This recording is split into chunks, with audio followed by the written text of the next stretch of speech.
तो ज़्यादातर आपने ये तर्क ज़रूर सुना होगा जितने भी नॉन वेजिटेरियंस होते हैं कि अरे अरे वेजिटेरियंस भी तो जो है हिंसा कर रहे हैं ना, वेजिटेरियंस भी तो प्लांट्स को तोड़ रहे हैं, प्लांट्स को भी तो दर्द होता है, क्या वो उनको मार नहीं रहे हैं, क्या वो उनको चोट पहुंचा के नहीं खा रहे हैं, तो फिर हम भी अगर जानवरों को चोट पहुंचा के खाएंगे तो क्या ही फर्क पड़ जाएगा।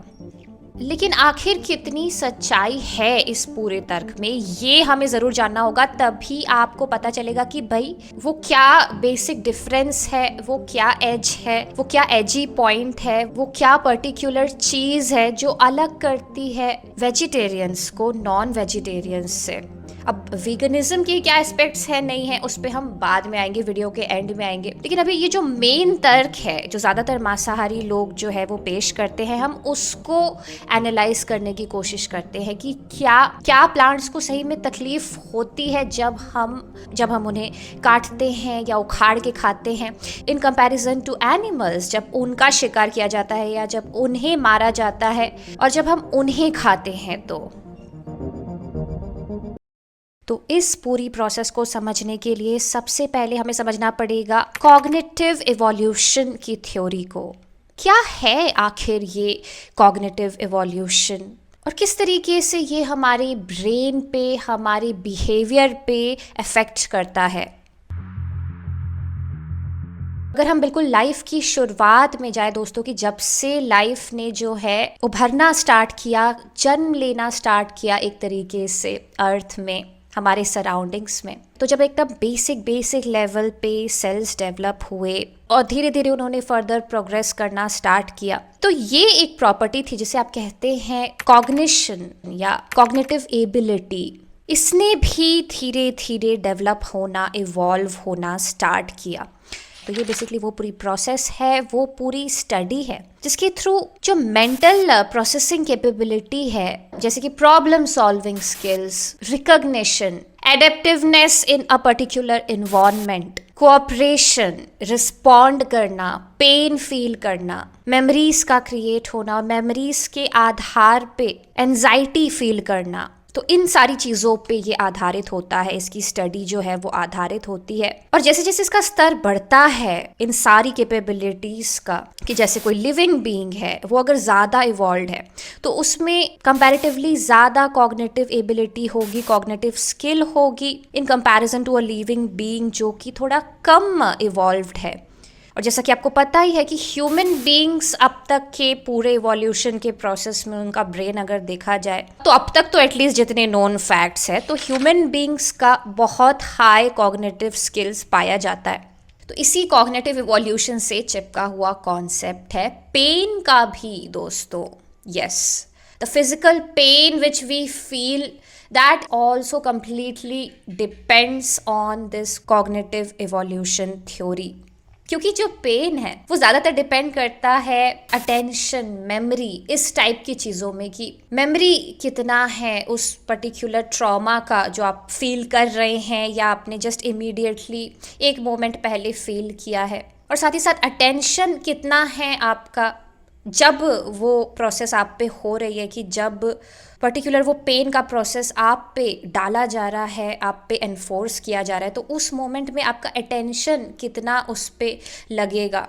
तो ये वो चीज़ें हैं जो निर्धारित करती हैं कि पेन का भी लेवल कितना आप महसूस करोगे। तो ये जो पेन है, पेन की जो इंटेंसिटी है, ये भी पूरी तरीके से डिपेंड करती है कॉग्निटिव इवोल्यूशन पे। तो इसी से अब हम आते हैं नेक्स्ट पार्ट में हमारे वीडियो के, और वो है cognitive evolution of plants in comparison to human beings and animals. तो अगर हम कॉग्निटिव इवोल्यूशन की पूरी प्रोसेस देखें तो प्लांट्स में ब्रेन या नर्वस सिस्टम, जो एक सेंट्रल नर्वस सिस्टम होता है, वो होता ही नहीं है।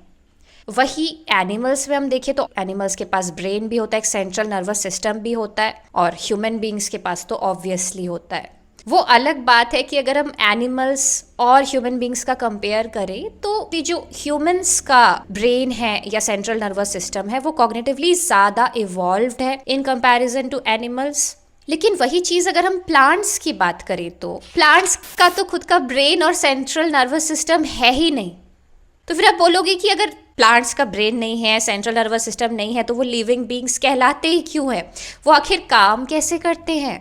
तो इसका जवाब है through electrical and wave communication, through communication of electrical signals and waves. तो ज़रूरी नहीं है कि हर बार हर लिविंग बीइंग को कम्युनिकेट करने के लिए आपस में एक ब्रेन का होना ज़रूरी है, न्यूरॉन्स का होना ज़रूरी है, या सेंट्रल नर्वस सिस्टम का होना ज़रूरी है। नहीं, अगर हम प्लांट्स के केस में देखें तो ये उनमें मौजूद नहीं है, लेकिन फिर भी वो कम्युनिकेट करते हैं, ना केवल बाकी पार्ट ऑफ प्लांट्स से, एक पार्ट दूसरे पार्ट से, बल्कि साथ ही साथ दूसरे प्लांट्स से भी जो कहीं और खड़े हैं मिट्टी में। वो प्लांट नहीं है, दूसरे प्लांट, लेकिन आपस में भी वो कम्युनिकेट करते हैं। तो अब आते हैं हम वीडियो के सबसे इंटरेस्टिंग पार्ट में, which is pain in plants versus pain in animals. तो क्योंकि ये जो पूरी कॉग्निटिव इवोल्यूशन की प्रोसेस है वो कुछ इस तरीके से काम करती है कि जो ब्रेन है, जो सेंट्रल नर्वस सिस्टम है, वो प्लांट्स में मौजूद नहीं होता। यही वो रीज़न है दोस्तों जिस वजह से जो पेन का एहसास है, जो दर्द का एहसास है, वो भी प्लांट्स को नहीं होता। हाँ, अगर आप उन्हें काटोगे, प्लक करोगे या उनके पत्तों को तोड़ोगे तो वो जो डैमेज होता है वो डैमेज वो ज़रूर डिटेक्ट करते हैं और केमिकल सिग्नल्स भेजते हैं, इलेक्ट्रिकल सिग्नल्स भेजते हैं बाकी पार्ट्स में हील करने के लिए कि चलो भाई यहाँ पे डैमेज हुआ है, अब इसको हील कर दो ताकि उस डैमेज से बाकी जो प्लांट है वो ना मरे। लेकिन वो जो पूरा पेन का प्रोसेस है, वो दर्द फील करना, जैसा कि ह्यूमंस को होता है या जैसा कि एनिमल्स को होता है, वो प्लांट्स को नहीं होता, बिल्कुल भी नहीं होता, क्योंकि उनमें वो रिसेप्टर ही मौजूद नहीं होता जो कि न्यूरॉन्स के थ्रू नर्वस सिस्टम में वो मैसेज भेजे कि हाँ ऐसा कोई हार्म हुआ है और उस वजह से तुरंत रिस्पॉन्ड करना चाहिए। वही अगर हम ये चीज़ देखेंगे एनिमल्स में, तो जाहिर सी बात है कि क्योंकि एनिमल्स में सेंट्रल नर्वस सिस्टम भी होता है, ब्रेन भी होता है। इनफैक्ट काफ़ी ऐसे एनिमल्स होते हैं जैसे कि फिश वगैरह, उनके तो जो सेंट्रल नर्वस सिस्टम है वो काफ़ी ज़्यादा अच्छे से और डेवलप्ड होते हैं इन कंपैरिजन टू बाकी जो लोली इवॉल्व्ड स्पीशीज है लिविंग बींग्स की, उनके कंपैरिजन में। और मैमल्स में भी अगर आप देखोगे तो जो सेंट्रल नर्वस सिस्टम है वो काफ़ी अच्छी तरीके से डेवलप्ड होता है, उसकी जो कॉग्निटिव एबिलिटी होती है वो काफ़ी अच्छे तरीके से डेवलप होती है। हाँ, ह्यूमंस में पेन जो महसूस करने का कॉग्निटिव तरीका है वो और भी ज़्यादा डीप लेवल में होता है, क्योंकि वो एंजाइटी भी महसूस कर रहे होते हैं, वो पूरे अपने पास्ट फ्यूचर सबको एनालाइज कर लेते हैं, तो वो पेन के साथ साथ दुख भी महसूस कर रहे होते हैं। एनिमल्स में एटलीस्ट बस पेन होता है, दुख नहीं होता। तो इसीलिए ह्यूमन बीइंग्स में जो एंजाइटी का लेवल है वो बहुत हाई होता है, जो कि उस पेन के एक्सपीरियंस को और वर्स बना देती है। लेकिन अगर हम बस पेन की बात करें तो जितना पेन एक ह्यूमन बीइंग को होता है उतना ही पेन एक एनिमल को भी होता है। जब मर्डर किया जाता है किसी का या टॉर्चर किया जाता है किसी को, तो जितना पेन एक ह्यूमन बीइंग को होता है उतना एक एनिमल को भी होता है। लेकिन वही चीज़ अगर हम प्लांट्स में देखेंगे तो प्लांट्स में क्योंकि वो सिस्टम, वो बायोलॉजिकल स्ट्रक्चर ही मौजूद नहीं है जो कि उस पेन का एहसास करा सके, तो प्लांट्स को वो पेन महसूस ही नहीं हो रहा होता। आप अगर उनको काटोगे, तोड़ोगे, तो भले ही वो डैमेज डिटेक्ट कर सकते हैं, लेकिन वो जो पेन का पूरा फीलिंग है वो नहीं महसूस कर सकते। तो अब इसी से हम आते हैं हमारे इस वीडियो के लास्ट पार्ट में, which is spirituality, vegetarianism and veganism.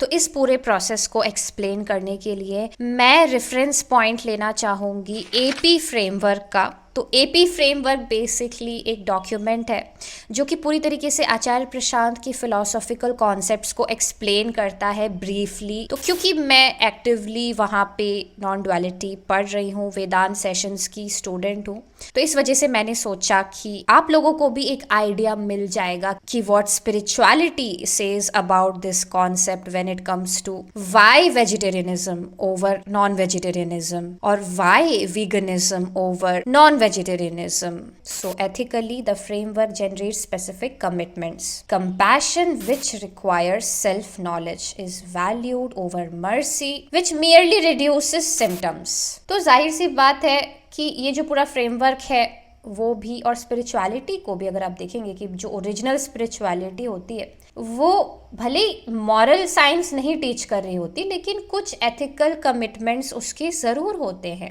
वरना वो स्पिरिचुअलिटी कैसे होगी फिर, ठीक है। तो कुछ एथिकल कमिटमेंट्स उसके ज़रूर होते हैं,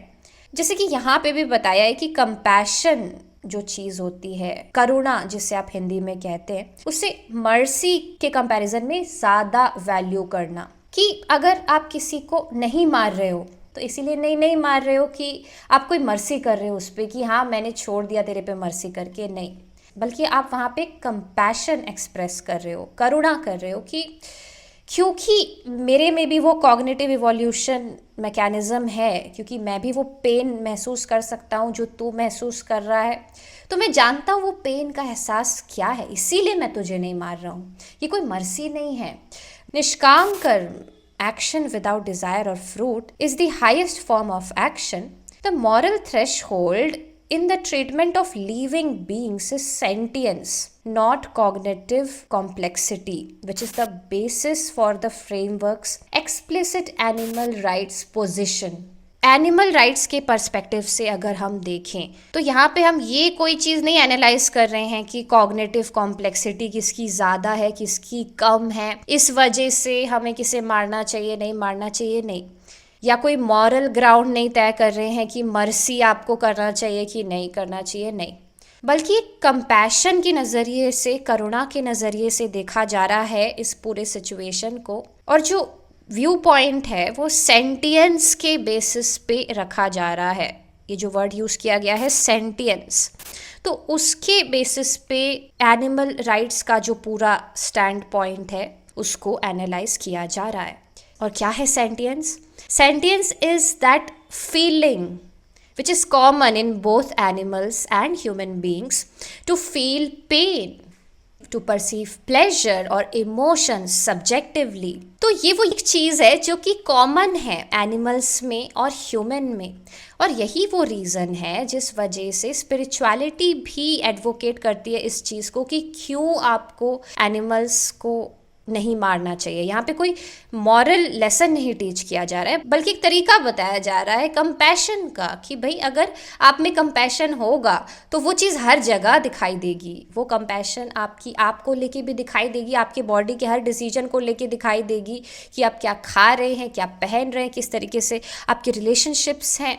किस तरीके से आप सामने वाले के साथ बिहेव कर रहे हैं जो भी आपके घर में है। क्योंकि वीगनिज़म में भी यही चीज़ आप देखेंगे कि पहले का ज़माना तो अब ये है नहीं कि भाई एक गाय को जो है साल में 1 या 2 बच्चा हुआ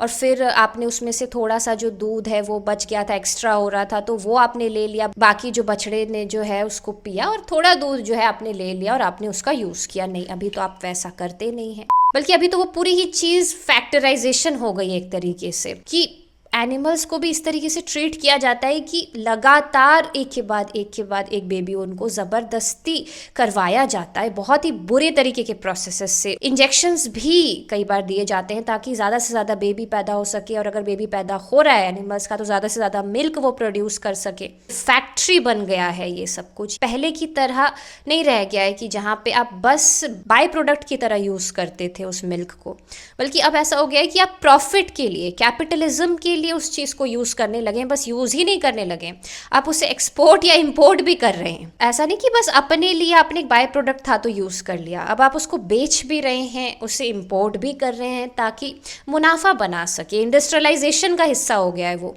तो क्या आपके घर में अगर कोई मैमल जो है प्रेग्नेंट हो या ह्यूमन बीइंग भी प्रेग्नेंट हो और उसका मिल्क आ रहा हो, तो क्या आपको उस टाइम पे पेन नहीं महसूस होगा अगर उससे ज़बरदस्ती इंजेक्शन दे दे के ज़्यादा से ज़्यादा मिल्क प्रोड्यूस करवाया जाए और साथ ही साथ उस मिल्क को बेचा जाए, इंडस्ट्रियलाइजेशन का हिस्सा बनाया जाए? आपको पेन और इमोशन महसूस होंगे, राइट? तो वही सेम चीज़ अगर आप एनालाइज कर पाएंगे कि एनिमल्स के केस में भी वही सेम चीज़ हो रही है, वो सेम तरीके से सेंट्रल नर्वस सिस्टम उनका भी काम कर रहा है, उनको भी वही पेन फील हो रहा है, कोई डिफरेंट चीज़ नहीं हो रहा है। आपको क्या लगता है जब सारे लाइन से गायों को, भैंसों को ऐसे बांध दिया जाता है, डेली उनसे दूध जो है निकाला जाता है या फैक्ट्रीज में उन्हें रख दिया जाता है, तो क्या उन्हें वही चीज़, वही पेन, वो इमोशन नहीं फील होता होगा? ऑब्वियसली फील होता होगा।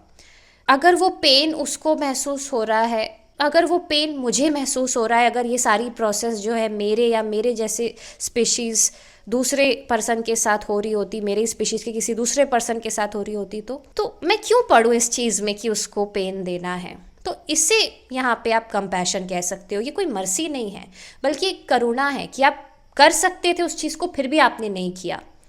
आपका स्वार्थ जो है वो पूरा हो रहा था, लेकिन फिर भी आपने नहीं किया। क्यों नहीं किया? क्योंकि पता नहीं क्यों स्वार्थ के बाहर जाके कोई काम करता है, उसका कोई रीज़न तो नहीं होता। तो उसी को फिर कंपैशन कहाँ है, जैसे यहाँ पे एपी फ्रेमवर्क ने। और दैट्स वाई जब आप इस चीज़ को फॉलो करते हैं, जब आप इस प्रोसेस को फॉलो करते हैं, तो आपकी भी एनजाइटी लेवल्स कम होंगे, क्योंकि आपको पता है अब कि आप किसी को पेन नहीं दे रहे हैं, आप किसी के भी पेन में इन्वॉल्व नहीं है। तो वो जो एक लाइट फील करेगा आपका ब्रेन, वो जाहिर सी बात है वो सारे लोग जो पेन दे रहे होंगे उससे काफ़ी ज़्यादा बेटर पोजीशन में होगा, क्योंकि उनको पता है वो पेन दे रहे हैं। वो भले ही कॉन्शियसली उस चीज़ को डिनाई भी कर दे, लेकिन सब कॉन्शियसली उनके माइंड को पता है कि वो पेन दे रहे हैं। Okay, so that was it for this video guys. अगर आपने यहाँ तक वीडियो देखी है तो चैनल को सब्सक्राइब करके जाइए, वीडियो को लाइक करके जाइए, और आपके क्या व्यूज़ हैं इन पूरे कॉन्सेप्ट्स को लेके कमेंट सेक्शन में ज़रूर बताइएगा। तो मिलते हैं ऐसे किसी एक और वीडियो में। Till then take care of yourself.